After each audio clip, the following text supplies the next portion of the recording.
So hello friends, welcome to Gaurav economic classes. हम लोगों ने पिछले लेक्चर में यहाँ तक problem facing human capital formation में थर्ड पॉइंट तक पढ़ा था, यहाँ तक deficient man power planning, but ये पॉइंट पूरा नहीं हो पाया था, तो इसको मैं पूरा कंप्लीट करता हूँ। तो सबसे पहले देखिए लिखा है कि डेफिशिएंट मैन पावर प्लानिंग। देखिए हो क्या रहा है, डेफिशिएंट मैन पावर प्लानिंग मतलब ये है कि हमारी पॉपुलेशन तो बढ़ती जा रही है, मतलब पॉपुलेशन बढ़ रही है। पॉपुलेशन बढ़ रही है इसका मतलब पॉपुलेशन की सप्लाई बढ़ रही है, बट पॉपुलेशन को जितनी पॉपुलेशन बढ़ रही है उसके हिसाब से हमारी जॉब्स नहीं क्रिएट हो रही, ठीक है ना। तो उस हिसाब से पॉपुलेशन जो राइजिंग पॉपुलेशन है, तो वो उसकी जॉब नहीं क्रिएट हो रही, उसकी कोई डिमांड नहीं कर रहा है, ठीक है ना। बात समझिएगा आप ध्यान से कि पॉपुलेशन जो बढ़ती जा रही है, हमारी पॉपुलेशन की सप्लाई तो बहुत ज़्यादा है, बट पॉपुलेशन की डिमांड मतलब पॉपुलेशन जो बढ़ रही है उसकी कोई डिमांड नहीं कर रहा है, ठीक है ना। क्यों, कैसे डिमांड, मतलब कि कोई उनको एम्प्लॉयमेंट नहीं दे रहा है, ऐसा सब, ठीक है ना। तो सप्लाई और डिमांड क्या है, मिसमैच है, supply is equal to demand नहीं है, ठीक है ना। या तो ये बोल सकते हैं कि जितनी पॉपुलेशन बढ़ रही है उतनी डिमांड नहीं हो रही है, मतलब क्या कहते हैं, उतनी उनकी डिमांड नहीं हो रही, जितनी लोग बढ़ते जा रहे हैं उतना उनको एम्प्लॉय नहीं करा जा रहा है, ठीक है। तो इस वजह से मैन पावर प्लानिंग सही नहीं हो रही, जिसकी वजह से हमारा लेबर फोर्स बहुत ज़्यादा बढ़ गई है, जिसकी वजह से हमारे यहाँ ग्रेजुएट अनएम्प्लॉयमेंट है, मतलब जो ग्रेजुएट हो गए हैं वो भी वो क्या कहते हैं, बेरोजगार हैं, ठीक है ना। तो अब ये क्या है भाई, जब हमारे कंट्री में ग्रेजुएट अनएम्प्लॉयमेंट, आपने सुना होगा उन्होंने पीएचडी करा है और primary teacher, primary primary schools में पढ़ा रहे हैं, तो ये क्या है, ये हमारा एक तरीके से वेस्टेज ऑफ ह्यूमन स्किल्स है कि नहीं है भाई। एक बात बताइए, जो बंदा पीएचडी कर रखा है तो वो तो क्या कहते हैं कि उस सब्जेक्ट में स्पेशलाइज्ड हो गया ना, डॉक्टरेट हो गया, ठीक है। तो वो प्राइमरी वालों को क्यों पढ़ाएगा, ठीक है ना। तो एक तरीके से उसकी ह्यूमन कैपिटल का वेस्टेज हो रहा है कि नहीं हो रहा है। तो यही हमारे यहाँ हो रहा है कि डेफिशिएंट मैन पावर प्लानिंग है। मैन पावर कैसे हम किसको कहाँ लगाएं, उसकी बहुत ही बड़ी दिक्कत है, ठीक है ना। Insufficient on the job training in the primary sector. Primary sector मतलब कि प्राइमरी सेक्टर सबसे पहली बात क्या होता है, एग्रीकल्चर सेक्टर। एग्रीकल्चर सेक्टर में ऑन द जॉब ट्रेनिंग बहुत ही इनसफिशिएंट है। ऑन द जॉब ट्रेनिंग क्या होता है, ऑन द जॉब ट्रेनिंग मैंने आपको बताया भी है शायद, कि ऑन द जॉब ट्रेनिंग मतलब होता है कि जो जॉब हम जैसे करते हैं, तो जॉब के टाइम जो ट्रेनिंग हमें दी जाती है वो होती है ऑन द जॉब ट्रेनिंग। जैसे आप मान लीजिए बैंक में एज अ क्लर्क लगे, ठीक है। तो बैंक में एज अ क्लर्क लगे तो क्लर्क, भाई अब जैसे आपने बैंक का एग्ज़ाम क्लियर कर लिया, अब बैंक में आप क्लर्क लगे तो उसमें आपको ट्रेनिंग दी जाएगी ना, तभी तो आप क्लर्क का काम समझेंगे, ठीक है ना। नहीं तो ऐसे तो नहीं ना आपको सीधे कंप्यूटर पकड़ा दिया जाएगा। तो ऑन द जॉब ट्रेनिंग दी जाती है ताकि आपके अंदर स्किल्स आ जाएँ, स्पेशलाइज्ड हो जाए, ठीक है। तो वही ऑन द जॉब ट्रेनिंग जो है वो बहुत ही इनसफिशिएंट है, किसमें, प्राइमरी सेक्टर में। आपको पता ही है प्राइमरी सेक्टर हमारा क्या है, बैकबोन है इंडियन इकोनॉमी का। क्यों, क्योंकि हमारे यहाँ ज़्यादातर पॉपुलेशन कहाँ एंगेज्ड है, प्राइमरी सेक्टर में। अबाउट 47% हमारे यहाँ लोग कहाँ एंगेज्ड हैं, 47 या 49% लोग हमारे यहाँ एंगेज्ड हैं प्राइमरी सेक्टर में। क्यों एंगेज्ड हैं, क्योंकि हमारे यहाँ की ज़्यादातर पॉपुलेशन रूरल एरियाज में रहती है, गाँव में रहती है, ठीक है ना। Unfortunately it has not receive due attention in this areas. मतलब इसमें ज़्यादा क्या कहते हैं, हमारे यहाँ की ज़्यादातर पॉपुलेशन एग्रीकल्चर में इंगेज्ड है, मतलब कि प्राइमरी सेक्टर में इंगेज्ड है, बट इसे ज़्यादा इंपॉर्टेंस नहीं मिला। क्यों, क्योंकि देखिए the traditional wisdom predominate in the primary sector and the on the job training are highly scant if not listless। देखिए लिखा है कि भाई जो प्राइमरी सेक्टर है, मतलब जो एग्रीकल्चर सेक्टर है, वहाँ ट्रेडिशनल विजडम चलता है। ट्रेडिशनल विजडम मतलब कि वहाँ ये चलता है कि अच्छी बरसात होगी तो अच्छी क्या कहते हैं क्रॉपिंग हो पाएगी, मतलब वो किसी on the job training, off the job training, इन सब में विश्वास नहीं रखते हैं, ठीक है ना। दूसरी बात, accordingly there is a serial deficiency of human capital formation. और दूसरी बात, जो ह्यूमन कैपिटल फॉर्मेशन की कमी भी है प्राइमरी सेक्टर में, मतलब कि प्राइमरी सेक्टर में जो फार्मर्स काम कर रहे हैं उनके पास प्रॉपर स्किल्स नहीं है, प्रॉपर एक्सपर्टीज नहीं है। तो इस वजह से वो प्राइमरी सेक्टर में काम भी क्या कहते हैं, प्राइमरी सेक्टर में है, इस वजह से ह्यूमन कैपिटल फॉर्मेशन की बहुत ज़्यादा कमी है, ठीक है ना। पहली रीज़न तो ये है कि ट्रेडिशनल विजडम वहाँ अभी भी, मतलब पुराना पुराना विजडम, पुरानी वो क्या कहते हैं, बोलते नहीं, पुराना विजडम, पुरानी कहावतें, पुराने ढर्रे से अभी भी काम हो रहा है वहाँ प्राइमरी सेक्टर में। पुराना तरीके से अभी भी काम हो रहा है, और ह्यूमन कैपिटल फॉर्मेशन की बहुत ही कमी है प्राइमरी सेक्टर में। Low academic standard. In our enthusiasm to spread higher education, we have opening many universities, unmindful of their academic standard। अब देखिए, हम अपने यहाँ एजुकेशन को बढ़ाने के लिए, हम अपने यहाँ एजुकेशन को बढ़ाने के लिए क्या कर रहे हैं, बहुत सारी यूनिवर्सिटीज़ खोलते जा रहे हैं, बहुत सारी यूनिवर्सिटीज़ खोलते जा रहे हैं। अब एक बात बताइए, यूनिवर्सिटीज़ खोलने से अगर सब कुछ हो जाता तो वही सब कुछ, सब कोई हमारा क्या कहते हैं कि बहुत टॉप क्लास के बच्चे हो जाते कि नहीं हो जाते। बट यूनिवर्सिटीज़ अब इस आप एक काम करिए, आप अपने मोहल्ले में 10 स्कूल खोल दीजिए और वहाँ टीचर ना रखिए, तो क्या सब सब क्या कहते हैं पढ़े लिखे हो जाएंगे? नहीं हो जाएंगे। तो वही यहाँ भी हो रहा है इंडिया में कि बहुत सारी यूनिवर्सिटीज़ खोल रहे हैं, बट वहाँ एकेडमिक स्टैंडर्ड बहुत लो है। एकेडमिक स्टैंडर्ड मतलब वहाँ टीचर्स प्रॉपर नहीं है, जो टीचर्स हैं वो भी सही नहीं है। तो वही है, हम एक तरीके से हाफ बे ग्रेजुएट को मतलब बना रहे हैं। हाफ बे ग्रेजुएट मतलब कि पूरे तरीके से, एक होता है बेक्ड, एक क्या होता है बेक्ड होता है, एक होता है हाफ बेक्ड मतलब कि पूरे तरीके से बेक्ड नहीं है। वैसे ग्रेजुएट्स को हम तैयार कर रहे हैं। क्यों? क्योंकि भाई जब हमारे यहाँ क्या कहते हैं कि यूनिवर्सिटीज़ अच्छी नहीं है, यूनिवर्सिटीज़ में क्या कहते हैं एकेडमिक स्टैंडर्ड नहीं अच्छा है, पढ़ाने के तरीके नहीं अच्छे हैं, जो टीचर्स हैं वो आते नहीं हैं, तो हम किन को तैयार कर रहे हैं? हाफ बेक ग्रेजुएट को तैयार कर रहे हैं कि नहीं कर रहे हैं? मतलब कि जिनको आधी अधूरी नॉलेज है, कुछ नहीं आता है। और पोस्ट ग्रेजुएट हुआ डेफिशिएंट स्किल्स, और उन पोस्ट ग्रेजुएट को हम तैयार कर रहे हैं जिनके पास स्किल्स की कमी है। लोअर लेवल, अब स्किल्स की कमी होगी तो लोअर लेवल की प्रोडक्टिविटी भी करेंगे। तो इसी वजह से हमारा जो स्टूडेंट है वो ओवर कॉम्पिटिटिवनेस फेस नहीं कर पाता है इंटरनेशनल मार्केट में, ठीक है ना? जिसकी वजह से ह्यूमन कैपिटल भी क्या है, हमारे यहाँ कम है। तो ये सारे रीजंस हैं जिसकी वजह से हम क्या कहते हैं, ये देखिए, ये सारे रीजंस थे जिसकी वजह से ह्यूमन कैपिटल फॉर्मेशन को क्या प्रॉब्लम फेस करनी पड़ रही है। पहला था कि राइजिंग पॉपुलेशन बढ़ रही है हमारी पॉपुलेशन, दूसरा था ब्रेन ड्रेन, जो हमारे यहाँ का पढ़ा लिखा आदमी वो बाहर चला जाता है, तीसरा था डेफिशिएंट मैन पावर प्लानिंग, और चौथा है insufficient on the job training. Primary sector में ऑन द जॉब ट्रेनिंग बहुत ही कम है, मतलब।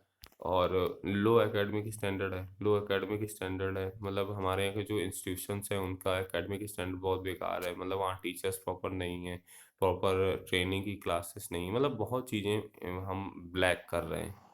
अब देखिए मेजरमेंट प्रॉब्लम, अब देखिए क्या लिखा है, in case of physical capital formation the change can be measure in terms of unit but is difficult to in case of human capital formation. अब देखिए यहाँ ये भी लिखा है कि this is because a large number of factor that impact quality of human being are not quantifiable further it difficult to identify suitable scale of measuring human capital. मतलब measurement problem है भाई, ह्यूमन कैपिटल फॉर्मेशन, आप human capital तभी increase कर सकते हैं जब आप बेस लेवल से किसी नॉर्मल पर्सन को एजुकेशन हेल्थ प्रोवाइड करें अच्छे से, तभी आप ह्यूमन कैपिटल फॉर्मेशन अच्छे से कर सकते हैं, ठीक है ना?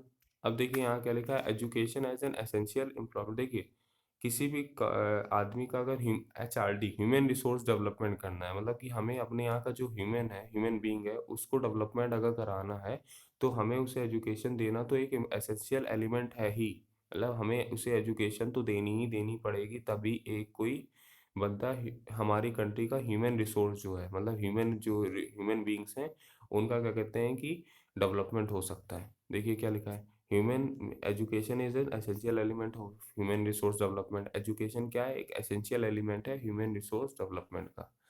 एजुकेशन में क्या क्या आता है, एजुकेशन में आता है कि process of teaching training and learning, ठीक है, स्पेशली इन स्कूल और कॉलेज। एजुकेशन ट्रेनिंग, एजुकेशन में लर्निंग अर्निंग से रिलेटेड बातें होती हैं। It improve knowledge and develop skills. Education अगर हम किसी को देंगे तो उससे क्या होता है, उसके अंदर नॉलेज डेवलप होगी, स्किल्स डेवलप होते हैं। Education is an under current of economic and social change. और जब हम एजुकेशन कहीं देते हैं तो वहाँ बहुत सारे इकोनॉमिकल और सोशल चेंजेस होते हैं, सोसाइटी में भी चेंजेस होते हैं और इकोनॉमी में भी चेंजेस होते हैं। However compare to other countries spread of education has not been encouraging. अगर हम दूसरे कंट्री से कंपेयर करें तो हमारे यहाँ का एजुकेशन जो स्प्रेड हुआ है, मतलब एक एजुकेशन जो दी गई है वो उतना इनकरेजिंग नहीं है। Even literacy rate in the country continues to be very low. हमारे यहाँ लिटरेसी रेट तो कम हो गई है, बट क्या कहते हैं लिटरेसी रेट मतलब एवन, हाँ, हमारे यहाँ लिटरेसी रेट क्या है, लिटरेसी रेट में भी थोड़ा बहुत बदलाव आया है, ठीक है। देखिए जैसे लिखा है अकॉर्डिंग टू सेंसस 2011, जो 2011 में सेंसस हुआ था, मतलब 2011 में जो जनगणना हुई थी, सेंसस को जनगणना बोलते हैं, उसमें लिखा है कि 74.04% of population is literate.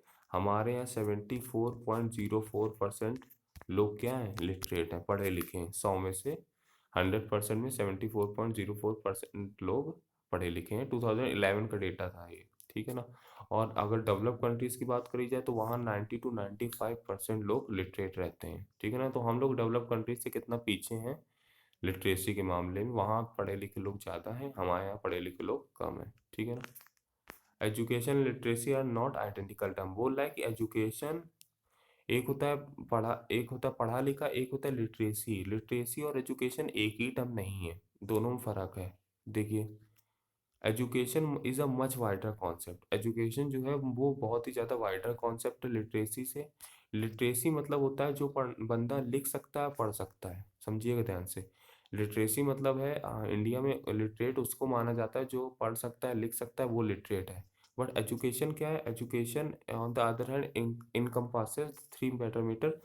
Education तो हमारी प्राइमरी एजुकेशन, सेकेंड, एक मिनट की, और एजुकेशन में तो हमारा क्या कहते हैं कि प्राइमरी सेक्टर, सेकेंडरी सेक्टर और टर्सरी सेक्टर, इन सब की बात होती है। तो एक तरीके से हम बोल सकते हैं एक एजुकेशन जो है वो एक वाइडर कॉन्सेप्ट है। लिटरेसी जो है एक नैरो, मतलब बहुत ही स्मॉल कॉन्सेप्ट है। लिटरेसी मतलब होता है जो बंदा लिख सकता है, पढ़ सकता है। एजुकेशन में तो बहुत चीज़ें आ जाती हैं भाई, प्राइमरी एजुकेशन आ गई, सेकेंडरी एजुकेशन आ गई, टर्सरी एजुकेशन आ गई। हम लोग जानते हैं while all educated person are literate. ये हमेशा एक लाइन बहुत ज़्यादा इंपॉर्टेंट है। हम लोग तो ये तो जानते ही कि जो पढ़ा एजुकेटेड है वो लिटरेट होगा, बट जो लिटरेट है वो ज़रूरी नहीं है कि एजुकेटेड होगा। बहुत सारे लोग आपने देखे होंगे जो लिख सकते हैं, पढ़ सकते हैं, बट वो एजुकेटेड नहीं है। एजुकेटेड मतलब प्रॉपर उन्होंने डिग्री वगैरह प्रॉपर क्या कहते हैं 10th 12th नहीं करा हुआ है, बट वो लिख सकते हैं, पढ़ सकते हैं, ठीक है ना। तो उनको हम एजुकेटेड नहीं बोलेंगे, वो लिटरेट है, एजुकेटेड नहीं है, ठीक है ना। अब देखिए क्या लिखा है, importance and objective of education.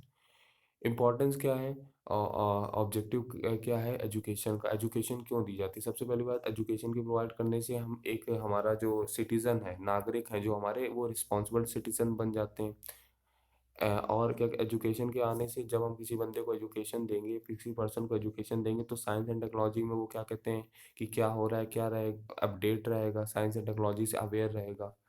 हमारे यहाँ अगर हम किसी को एजुकेशन देते हैं, एजुकेशन का इम्पोर्टेंस एक और है कि it facilitate use of natural and human resource. हम अगर किसी को एजुकेशन देंगे तो वो हमारे कंट्री के जो भी नेचुरल रिसोर्सेज हैं और ह्यूमन रिसोर्सेज हैं, मतलब कि, तो उनको अच्छे से यूज़ करेगा। जितने भी हमारी कंट्री में नेचुरल रिसोर्सेज हैं, ह्यूमन रिसोर्सेज हैं, उनको क्या कहते हैं, यूज़ करेगा। इट एक्सपेंड मेंटल हॉरिजन, आदमी का दिमाग खोलेगा। ये भाई हम लोग क्या कहते हैं, एक ब्रॉड थिंकिंग हो जाएगी हमारी, ठीक है ना। एक लिमिटेड थिंकिंग नहीं रहेगी, नैरो थिंकिंग नहीं रहेगी। It helps economic development through greater participation. और इकोनॉमिक डेवलपमेंट करेगा क्यों? क्योंकि जो बंदा पढ़ा लिखा होगा वो ज़्यादा से ज़्यादा ग्रोथ एंड डेवलपमेंट में कंट्री के पार्टिसिपेट करेगा, तो कंट्री का इकोनॉमिक डेवलपमेंट होगा कि नहीं होगा। लोगों का कल्चरल स्टैंडर्ड बढ़ाएगा। लोग अपने कल्चरली, अपने क्या कहते हैं, कल्चर को बहुत ज़्यादा प्रमोट करेंगे जो पढ़े लिखे होंगे। और डेवलप ह्यूमन पर्सनैलिटी, एक अच्छी खासी ह्यूमन पर्सनैलिटी भी हमारी हो जाएगी, ठीक है ना। ये चीज़ें थी क्यों एजुकेशन ज़रूरी है। अब बोल रहा है कि गवर्नमेंट इंटरवेंशन क्यों ज़रूरी है, मतलब कि एजुकेशन और हेल्थ सेक्टर में गवर्नमेंट का इंटरफेरेंस क्यों ज़रूरी है। एक बात मैं आपको बता देता हूँ, एक्चुअली में क्या होता है, एजुकेशन और हेल्थ जो है सेक्टर हमारे, वो बिग इन्वेस्टमेंट मांगते हैं, मतलब बहुत ज़्यादा अच्छा खासा पैसा मांगते हैं। तो इसमें और क्या कहते हैं कि बहुत ज़्यादा पैसा मांगते हैं, तो इस वजह से क्या होता है कि सबसे पहली बात कि जो क्या कहते हैं फिक्स्ड इन्वेस्टमेंट, मतलब एक तरीके से मान लीजिए कि जो क्या कहते हैं बिग इन्वेस्टमेंट है, बहुत बड़ा इन्वेस्टमेंट है, वो गवर्नमेंट ही कर सकती है। डेवलपिंग कंट्रीज में, मतलब इंडिया जैसी कंट्रीज में इतना बड़ा बिग इन्वेस्टमेंट एजुकेशन और हेल्थ में सिर्फ गवर्नमेंट कर सकती है। इस वजह से गवर्नमेंट को इंटरफेरेंस करना पड़ता है कि एजुकेशन और हेल्थ सेक्टर को डेवलप करने में। देखिए सबसे पहला पॉइंट यहाँ लिखा है कि this sector need huge investment. In sectors में ह्यूज इन्वेस्टमेंट चाहिए होता है with a very high fixed expenditure. Fix expenditure type करना होता है, ठीक है। फिक्स एक्सपेंडिचर मतलब फिक्स एसेट्स में जो इन्वेस्टमेंट करते हैं, मतलब एक हमें फिक्स्ड इन्वेस्टमेंट तो करना है, और एजुकेशन और हेल्थ में जो हम इन्वेस्टमेंट करते हैं उसका रिजल्ट हमें, उसका रिटर्न हमें बहुत समय बाद मिलता है, ठीक है ना। इस वजह से प्राइवेट सेक्टर जल्दी जल्दी इन्वेस्ट करने की इसमें नहीं सोचता है, ठीक है। It is difficult to expect private investor to invest in health and education unless they are allowed to recover their huge cost through higher price of their service. अब अगर प्राइवेट इन्वेस्टमेंट होगा एजुकेशन हेल्थ में, तो वो क्या करेंगे, वो high cost लेंगे। हाई कॉस्ट मतलब चार्ज करेंगे, जैसे हाई फीस चार्ज करेंगे जैसे प्राइवेट स्कूलों में होता है। तो गवर्नमेंट का इसलिए इंटरवेंशन ज़रूरी है क्योंकि government as a social welfare काम करती है, ठीक है। और दूसरी बात क्या है, दूसरी बात ये है कि एजुकेशन और हेल्थ में हाई इन्वेस्टमेंट चाहिए होता है। इस वजह से गवर्नमेंट ही ये दोनों काम अच्छे से कर सकती है। इस वजह से गवर्नमेंट को आना पड़ता है एजुकेशन और हेल्थ सेक्टर को प्रमोट करने में, ठीक है ना। और अगर प्राइवेट सेक्टर आएगा तो वो क्या करेगा भाई, वो आ तो जाएगा एजुकेशन और हेल्थ में, बट वो क्या होगा, ह्यूज कॉस्ट लगाएगा, हाई प्राइस लगाएगा। तो हाई प्राइस जब लगाएगा चीज़ों का तो क्या कहते हैं कि इससे सोशल वेलफेयर तो ना थोड़ी ना प्रमोट होगा। तो people in poor country like our we can not afford high price for the, हमारे यहाँ जैसे बहुत सारे लोग हैं जो आज के टाइम पढ़े लिखे नहीं हैं, ठीक है। तो किस वजह से नहीं पढ़े लिखे हैं, क्योंकि क्या कहते हैं एजुकेशन का इतना हाई प्राइस हो गया। तो गवर्नमेंट ने तभी central universities, state universities, government ने क्यों यूनिवर्सिटीज़ खोल रखी हैं, ताकि जो कि गरीब लोग हैं वो वहाँ पढ़ सकें, जो अफोर्ड नहीं कर सकते हैं एजुकेशन वो पढ़ सकें वहाँ। तो इसी वजह से गवर्नमेंट को इंटरफेरेंस ज़रूरी है, गवर्नमेंट का इंटरफेरेंस ज़रूरी है एजुकेशन और हेल्थ में। Accordingly these service would remain beyond the reach of most people unless they are subsidized or directly provided by the government। इसीलिए गवर्नमेंट क्या करती है, गवर्नमेंट थोड़ी हेल्प देती है या पूरी पूरी हेल्प करती है एजुकेशन और हेल्थ में लोगों के लिए, मतलब लोगों को प्रोवाइड करती है। जैसे आपने देखा होगा सरकारी हॉस्पिटल्स भी होते हैं आपके एरिया में, तो ये सब क्या है, ये सब इसीलिए खोले गए ताकि लोग जो हैं वो हाई कॉस्ट में क्या कहते हैं नहीं कर पाएंगे, नहीं इन सब चीज़ों में इलाज करा सकते या एडमिशन ले सकते हैं। तो इसलिए गवर्नमेंट ने गवर्नमेंट हॉस्पिटल, गवर्नमेंट स्कूल्स खोले, ठीक है। Growth of education sector in India, ठीक है। इसके बाद का हम लोग नेक्स्ट लेक्चर में देखेंगे growth of education sector in India. Okay, तो thank you very much, keep watching Gaurav economic classes.